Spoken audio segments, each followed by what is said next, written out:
TDP MLA Nandamuri Balakrishna ప్రాతినిధ్యం వహిస్తున్న హిందూపురంలో రాజకీయ వేడి రగిలింది. హిందూపురం మున్సిపల్ చైర్మన్ పీఠం కోసం టీడీపీ, వైసీపీ రెండు పార్టీలు తలపడుతున్నాయి.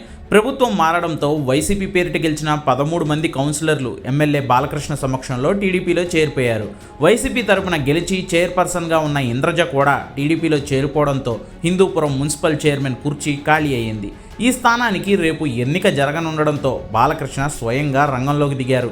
21 మంది కౌన్సిలర్లను టీడీపీ నాయకులు క్యాంపుకు తరలించారు. టీడీపీ నుంచి 6 కౌన్సిలర్లు, ఎంఐఎం నుంచి 1, బీజేపీ నుంచి 1 ఉండగా వైసీపీ నుంచి టీడీపీలో జాయిన్ అయిన 13 మంది కౌన్సిలర్లు, మొత్తం 21 మందిని కలిపి ఓ రిసార్ట్లో ఉంచారు బాలకృష్ణ.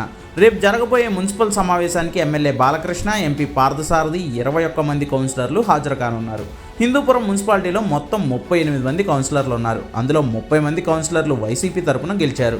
6 టీడీపీ తరపున, 1 బీజేపీ, 1 ఎంఐఎం తరపున గెలిచారు. చైర్మన్ ఎన్నికకు కావాల్సింది 21 మంది కౌన్సిలర్లు. ఇప్పటికే వైసీపీ నుంచి వచ్చిన 13 మంది టీడీపీలో జాయిన్ అయిపోవడంతో వారితో కలుపుకుని టీడీపీ బలం 21కి చేరింది. ఎంపీ పార్థసారథి, ఎమ్మెల్యే బాలకృష్ణ ఓట్లు కూడా కలుపుకుంటే అది 23 అవుతుంది. దీంతో హిందూపురం మున్సిపాలిటీ టీడీపీ ఖాతాలో చేరిపోవడం ఖాయంగా కనిపిస్తోంది.